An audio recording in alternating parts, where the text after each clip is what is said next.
Hey Libra, it's Regina here at Tarot and Time in Kent, Connecticut. Let's talk about July. So your ruling planet Venus changes signs twice this month. It starts off the month in the sign of Taurus, its own sign that it does very well in, and then moves on July 4th, right before lunch, into the social sign of Gemini. So this should be a fun month with Venus in this busy energy of Gemini, although the ruling planet of Gemini, which is Mercury, is going to go into retrograde this month. So this is a month full of retrogrades. If you haven't listened to the July month ahead, please head over there and listen to that. Now, so we start off Venus, Taurus to Gemini, and then at the end of the month, it will move into the watery sign of Cancer. Now, Cancer is a cardinal sign. You're a cardinal sign, Libra. The cardinal means you're the signs that push forward the season. So Libra, you make a square, a 90-degree angle with the sun in the sign of Cancer until July 20th. So it's a little bit more challenging aspect. There's going to be things that are going to come to like a head that you're going to have to deal with. But it's always like this every Cancer season for you.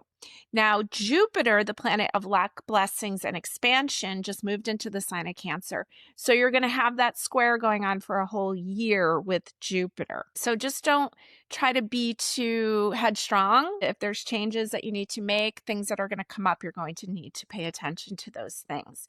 Venus will be in Cancer on the 29th of the month and into August. So you'll have that square in August.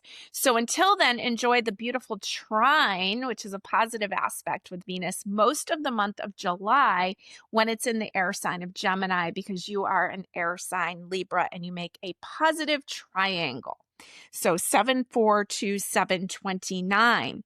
Now you also have a positive trine going on with Pluto in the air sign of Aquarius that will be going on for 19 years. So that is a lovely thing that can bring you power, and it can bring you positive change, and it can show you what things need to change.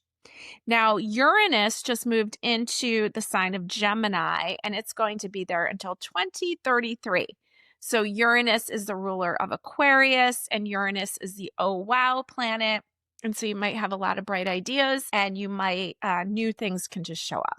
And new friends too. You have an opposition across from you is the sign Aries, and we know that Saturn, the planet of responsibility, has moved into Aries, and Neptune, the great healer and the planet of illusion and delusion, is also in Aries, but they're retrograding this month. And so make sure to listen and learn about what's going on this month regarding those retrogrades. But with an opposition, there's going to be things across from you brought to your attention.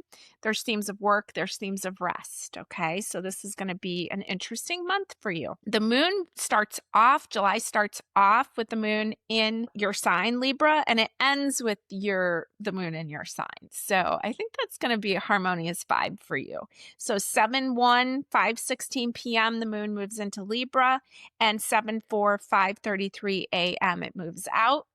7:29, 1:43 a.m. moves into your sign again, and 7:31 at 1:25 p.m. it moves out. I find when the moon is in my own sign, I usually feel pretty good. Okay, so take note of how you feel.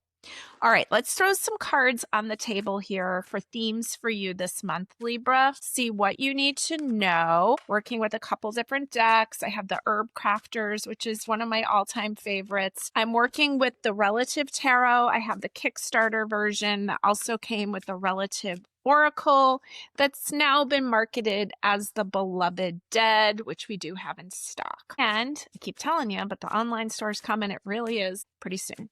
All right, let's go with one from the Tarot of the New Visions. Let's see what we got here. So you're starting off with the moon, which we've been talking about. And the moon, I like how it has the woman's face in this moon here in the Relative Tarot. And so there's a lot of emotion. There's a lot of intuition this month. We have a lot of planets in Cancer, and we have, what do we have? Well, they're not, the planets are retrograding back into Pisces, but it's not there yet. So just a lot of Cancer energy this month. Themes of the home, themes of the mother, themes of intuitive, watery emotion, and things can just be emotional, period, with the moon here. Okay. Now, your second card is the Six of Water. I just think this card is so beautiful. This picnic by this lake. 6 of Cups, 6 of Water. This is borage. I always think of borage, I think like borage oil. I don't know if I really know a lot about borage. Let's see what the book says. It's a great book. I don't always love the books that come with tarot decks, but this Herb Crofter's book is great. So it says, celebrate milestones, old and new, freely give, freely receive. Let your heart be comforted by the company of friends. And let's see, what does it say about borage? It says, it's so pretty. I didn't know that borage was a continuing flowering plant. I just love the colors. And so there's a lot here about there's a lot of watery energy here. 6 of Water, the moon. I think of the moon also as the home and just you having these beautiful dinner parties and taking care of that time. A lot of Venus energy for you this month. Now, you've got the Balancing Act card. And so she's standing on a champagne bottle and she's trying to balance here. And it's coming in next to a carafe of wine. So there may be some things. Let's see if it continues to come up about alcohol. We'll take a look at that. There's definitely some things about balance. There's themes about balance in general. Because I was when Saturn and Neptune get together, to me, they feel so opposite. Saturn is so to the point and Neptune is so woo out there. And it's almost like work play balance. And there was a lot of themes of that this month. And so it's coming up for you here. And you're the scales of justice. Let's see what else we got here. We've got strength. So you got 2 major arcanas, strength and the moon. This is a Leo card, and it really is, again, about balance. It's about not being too strong, not being too weak. It's about being fully in your power and functioning from the heart. We have a lot of Leo energy we have Mercury in Leo, and it's going to be retrograding all month. So we're kind of going to be going back over things. All right. But and she looks like she's in a wedding dress too. So maybe you're throwing a lot of parties or maybe you're hosting something, but there's definitely this balancing act, but it's really beautiful. And I mean, look how gorgeous that card is, really and truly. All right. So let's put these up at the top. Let's see. We're going to keep reading here and see what else comes up for you. Now, what I was doing was I was making a couple theme piles. So the first pile is about work or career. Put 2 cards there. Haven't looked at any of these yet. Home life. I'm going to put one there for home. Get one here from the Tarot of New Visions. Then we're going to go with love. We're going to put a love pile here. And then got a couple jumpers there. Let's put those back in and see what we got here. Love here for Libra. And then anything else important that Libra needs to know. Let's put one from each of these. All right, let's see what we've got here, Libra. You are starting off at the work pile. Now, this can be career. When I think of work, not everybody's out there working in a career. But you think of work, it's Capricorn, and Capricorn really rules your legacy, your long-term standing. So whether you're raising kids or you are just into the long-term picture for yourself, that's what I mean by the work pile. Strength card again. And this woman, I remember when I first got this deck, I was like, wow, she scares me a little. She is one powerful chick. So there's this power here, and she's got this shield with the lion on it too. And so work, very protected and very powerful, almost borderline intimidating, along with the 6 of Earth, the pine card. This is so pretty. I love this card. And it really does have more vibes of hosting a party, hosting an outdoor meal. It's your second outdoor meal here. And so pine, it's just so rejuvenating and so cleansing. So if there's something work, it seems like if you're not actually hosting a party or hosting a dinner party, there's this idea of nurturing and providing but being a pillar of strength also. Very beautiful. Your home life. You have the 6 of Swords, which is a card of travel and movement and getting on with things. Okay. And she's out there in her boat. And the 4 of Wands, which is a wedding card. I already kind of got the vibe that you were I thought you were hosting a wedding or that you were or hosting a wedding party or some kind of party. And there it is again in your home life. Or maybe someone in your family is getting married. Maybe you're traveling to go to that wedding, but pretty sweet vibes there. All right, your love life. Let's see what we've got there. Oh, we got the interesting Tower card and the Oracle. It's a funny card. Okay, so the Tower, the lightning bolt has hit. And something's going on here. Let's pull a couple more cards so we can understand what the heck is going on with Libra's love life. The Hierophant, this is cacao. This is like a ceremony. Why is Libra getting the Tower in their love life? Okay, 2 jumper cards. The Moon, Datura, and the Atalita of Water, which I think is like the Knight of Cups, Akotilo. Okay, so they're pouring you the cup of satisfaction. We've got the moon, which is what we started off with, this like moonflower or datura, which I think is poisonous. And why? That's still not answering it for me. What is going on in Libra's love life here? Elegance and nonconformist. Okay. So something's like busting, like nonconformist. Remember, the Tower card is an Aquarius card. Okay, I know it looks hairy, but it's the lightning bolts. Uranus. Uranus just moved into Gemini. It's trining you.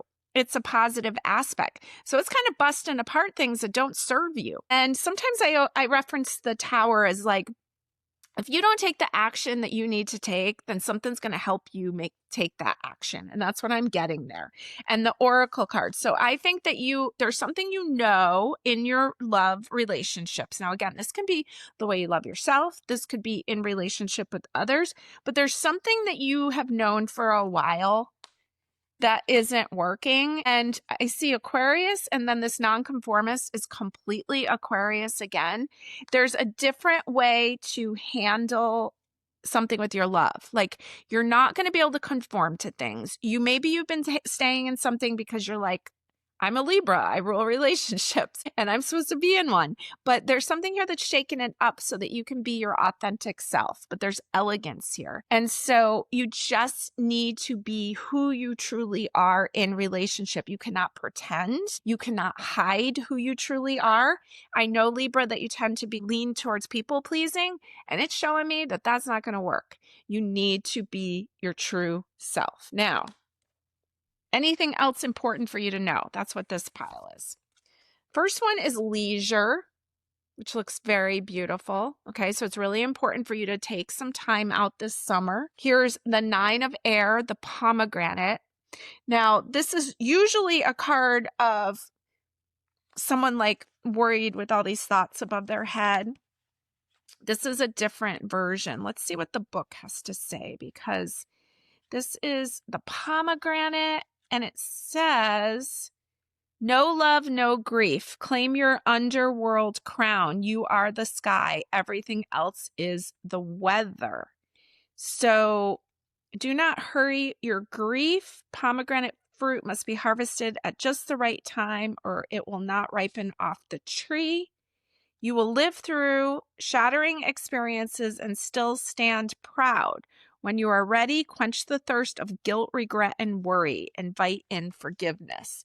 So I think you have to forgive yourself for whatever was going on in that love pile. And you need to take some leisure time to heal yourself. Let's see what the other card was. It was 3 of Pentacles, often called the Architect card. Consulting, collaborating, getting the help that you need. Okay, maybe that's just therapy.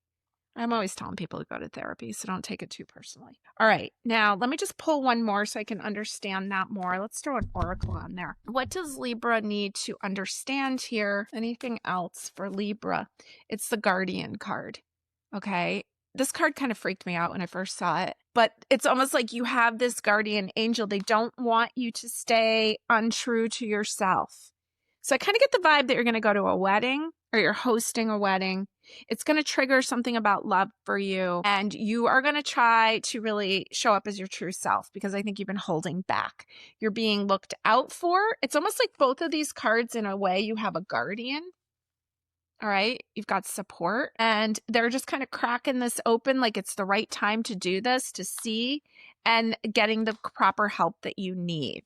All right, let me pull one more card here, and it's the Two of Cups, which is great. And look how they're shaking hands. They're in partnership. And I really think this is your guide. This is your guardian angel. This is also a love card, Two of Cups. It's reciprocal relationship. So I really feel like you're going to have a breakthrough this month about something about your relationships, especially about the relationship with yourself. I think you're going to have a beautiful experience with either a wedding or a party or something lovely. If you don't have that invite yet, look out for it and please accept it. Maybe you get last minute invited to be somebody's date at a wedding, but this is going to help you and it's going to bring you into the right direction. All right. Okay. I'm moving these cards out. Oh, we have to go week by week. So let's go with our little mini Art Nouveaux and let's go for each week of the month here and talk about what you need to know here, Libra. Love these little minis. Okay, so let's see here. I've got my week ahead so we can see what's going on each week. Now we start off with 4th of July week. All right, this is June 30th. I have so many papers here. It's like unreal. Okay, June 30th. This is 4th of July week. This is the week that Venus enters Gemini. This is the week that Neptune retrograde begins. And you have the Four of Swords, the rest card. All right, so I hope you get a few days off. I hope you get the 4th of July with the Four of Swords off.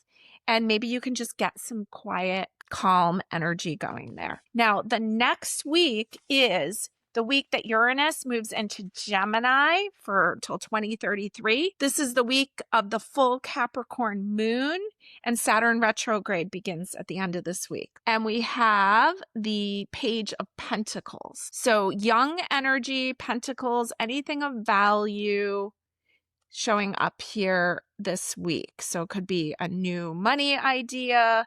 It can be something that you're like, maybe I want to do that. Maybe I want to start with something. Remember, we're going to go into Mercury retrograde soon, but it hasn't started yet. And this is the Capricorn full moon week. And Capricorn is all about career and long-term standing in the world. So maybe you're looking at some things through fresh eyes. Now, the next week, the 3rd through the 18th. This is when Mercury retrograde starts on the 18th, Friday the 18th, and it runs through August 11th. So let's see what you've got. You've got the King of Pentacles. We're just coming down off that Capricorn full moon. That's what the King of Pentacles would be. He's an Earth King. And so this is really nice to see because we went from a page to the King of Pentacles. And why do I get the vibe? That's the week you're going to find out about a wedding. You're going to be at a wedding. All right, we're heading to the Leo new moon. So the next week we know that we have the sun moves into Leo. We know that the Leo new moon's on the 24th. We want to be true to ourselves and have some fun. And you've got the Six of Wands, which is fiery, just like Leo. This is a card of triumph and full speed ahead. Feels good. And then we go into the last week, which is the week that Venus goes into Cancer, and there's a lot of more watery energy going on, and the Hierophant shows up, and the Hierophant's a priest, and that's usually what does a wedding, so it could be that week too. But the Hierophant is about stability and kind of like our traditions and our values. So really powerful energy there ending off the month for you. So I think it's pretty great stuff. Let's see what the dice have to say. All right, you got the sun in the sign of Taurus in the 9th house, Sagittarius's house. So the sun in Taurus, Taurus is a Venus-ruled sign, just like you are, Libra. It is about value and beauty. Taurus is like a beautiful meal and beautiful garden, wonderful clothing. The 9th house is Sagittarius's house of freedom and travel. So this looks like really fun stuff for you. Or it could just be enjoying a beautiful meal from your garden. Or just go to the farmer's market. All right, I'm grabbing my bowl of charms here. And I'm going to throw some onto this calendar and see what you get. This is fun. Please comment. Please let me know if you like this stuff. Now, I'm going to flip some of my Scrabble pieces over. See what we have. Hem, H-E-M. It's like maybe hemming a dress. Okay, what else do I see? Cape, C-A-P-E. Mops, M-O-P-S. Leap, L-E-A-P. All right, we'll see. Oh, I see the word call, C-A-L-L. Ham, the name Pam. The name Les, L-E-S. Poe, P-O-E. Pace, P-A-C-E. Fell, F-E-L-L. Maybe they fell in love. Fall and call. Did I say that? Call. Okay, so let's start at the top here. So we've got the letter Y. We've got the word took. We've got a pin here for Marvelwood School, founded in 1956. We have a horse, little wrench, piece of labradorite, stone of magic. A little, what is this thing? Oh, there's the lion and a shoe. And a little guitar pick up here for the band Lay Special, a local band that's getting pretty big from Connecticut. O, yo. A G over here, go. Okay, so we have the letter A on the 1st of July. I'm going to count this as the 2nd of July. You've got Rudolph the Red-Nosed Reindeer. It says, I met Santa. I made the nice list. And you got the letter P. You also have PA, which would be not only Pa, but it would be Pennsylvania. We have the letter E on 4th of July. Over on the side, you have the word good and an S, goods. You have some dog tags here on the 6th, 7th of July. On the 8th, you've got EF or FE and a little frog with a crown on. EF and a frog. So some good energy there on the 8th. On the 12th, you have an anchor and a cake. All right, maybe that's the wedding. The anchor and the cake on the 12th. 15th, lots of energy. Q, okay, or LLQ. So the 15th, the 18th, the letter C, the 19th, the letter A. We've got California there. We've got over here, I'm going to say this is the 23rd. It's like a little present, little gift. It's actually a wine charm. And the number 1. And this little, I don't know if he's a little sprite or what he is. And the 24th, you have a peace sign. So you got a lot of energy on the 23rd. Also a lot of energy on the 28th where the word hem comes in. Okay, H-E-M, or those could be somebody's initials. So it looks like a lot of energy 2nd, 8th, 12th, 18th, 19th, 23rd, into 24th, and the 20th. Now, what else? Was there something else I was supposed to tell you? I gave you dates. I think that's it. Have a great month, Libra.